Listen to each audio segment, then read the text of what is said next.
Are you absolutely furious at the idea of the Lakers letting go of their golden goose, Austin Reeves, for anything less than an absolute king's ransom? Because if you're anything like me, the very thought of a lopsided trade for one of the league's most exciting young talents is enough to make your blood boil. We're talking about Austin Reaves, folks, a player who has transcended expectations and become not just a fan favorite, but a genuine third star for the purple and gold. So, when whispers of a trade package involving Walker Kessler and Collin Sexton surfaced from the Utah Jazz, my immediate thought was, is that really enough? Let's dive deep into this potential blockbuster and dissect why, even with some intriguing pieces, this deal might leave Lakers Nation screaming for more. For months, the basketball world has been abuzz with trade rumors surrounding the Los Angeles Lakers. And at the heart of many of these discussions, surprisingly, has been Austin Reaves. It's a testament to his meteoric rise that a young player who just a couple of seasons ago was largely unknown is now considered one of the Lakers' most valuable trade assets. The dilemma is real. Reaves is currently on a contract that is, frankly, an absolute steal for the Lakers given his on-court production. But with free agency looming next summer, the specter of losing him for nothing hangs heavy over the franchise. This makes him an incredibly attractive, albeit complicated trade chip. Jovan Buha, the respected Lakers insider, recently threw a fan-generated trade proposal into the ring during his Buha's Block show, aiming to address some of the Lakers' pressing needs. And it involved Reaves heading to Utah. So, let's break down the proposed deal piece by painstaking piece. The Los Angeles Lakers would receive Walker Kessler and Collin Sexton along with 2 second-round picks. In exchange, the Utah Jazz would acquire Austin Reaves, Dalton Knecht, Maxi Kleber, and see the protections removed on a 2027 first-round pick plus a 2028 pick swap. On paper, it looks like a lot of moving parts, a veritable chess match of assets.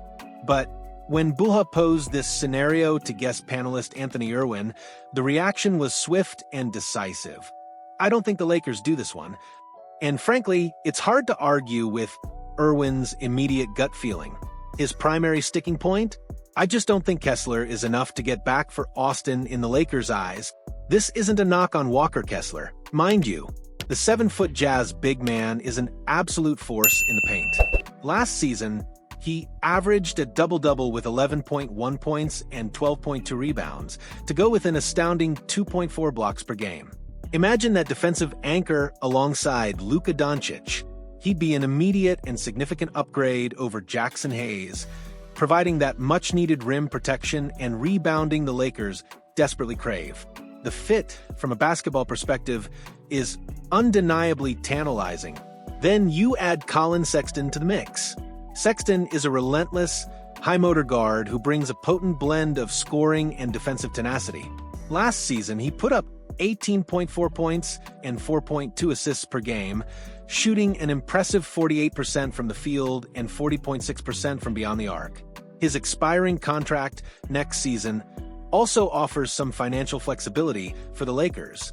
The 2 second-round picks are a nice little sweetener, a cherry on top of what appears to be a decent package. But here's the rub, and it's a big one. Austin Reaves isn't just a decent player. He's a bona fide star in the making. Last season, he averaged 20.2 points for 0.5 rebounds and 5.8 assists. At just 26 years old, Reaves has rapidly ascended the ranks of NBA guards, establishing himself as a legitimate offensive threat with a knack for clutch moments.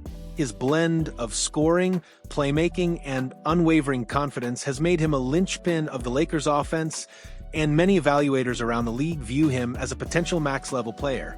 This isn't a run-of-the-mill role player we're talking about. This is a player whose value has skyrocketed beyond what many initially believed. Irwin also pointed out a crucial, often overlooked angle: the Jazz's perspective. The Jazz view trading Kessler to the Lakers as making their own draft capital worse long-term. You are giving Luka a really good center next to him who would keep the Lakers from completely bottoming out unless one or both of those guys get hurt. This highlights a fundamental tension in any trade negotiation. Teams are always looking out for their own long-term interests, and the Jazz wouldn't want to inadvertently boost a future competitor while simultaneously weakening their own potential draft position. This intricate dance of perceived value and future implications makes a deal incredibly difficult to strike. So, while Kessler and Sexton would undoubtedly be solid additions to the Lakers, the consensus remains, it's simply not enough to pry Austin Reaves away. His unique blend of talent, contract value, and immense potential makes him an incredibly difficult player to acquire. The Lakers know what they have in him, and they won't part ways with him unless they are overwhelmingly compensated. This begs the ultimate question: what kind of trade package would the Lakers accept for Austin Reaves? The truth is, while Reaves is undeniably valuable, he's not untouchable. It's a matter of meeting the Lakers' demands, and those demands are understandably high. Building upon the framework of the initial proposal, the Jazz would need to significantly sweeten the pot.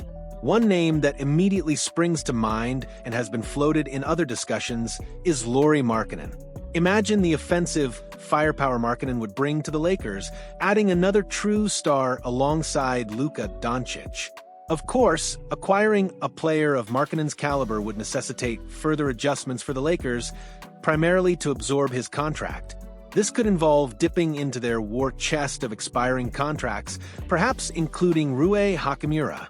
The addition of Markkanen would undeniably elevate the Lakers' star power and offensive integrity, but it would also deplete their rotation, forcing them to get creative with veteran minimum deals in free agency and their taxpayer MLE to fill out the roster.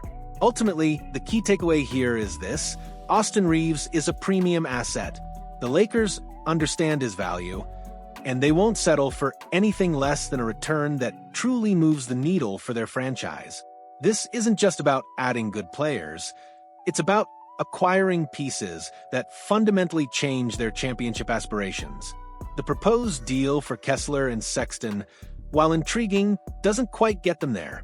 If the Jazz or any other team truly wants to pry Reaves away, they'll need to dig much deeper into their reserves and offer a package that not only addresses the Lakers' immediate needs, but also secures their long-term future. Otherwise, Austin Reaves will continue to be the unsung hero, the rising star who got away, leaving the entire league wondering what could have been. So, what do you think? Is there a trade package out there that makes sense for the Lakers to part with Austin Reaves? Let us know your thoughts in the comments below. And don't forget to like this video if you want to see more in-depth analysis of the NBA's most compelling trade rumors. Your engagement fuels our passion for bringing you the most dynamic and insightful sports content out there.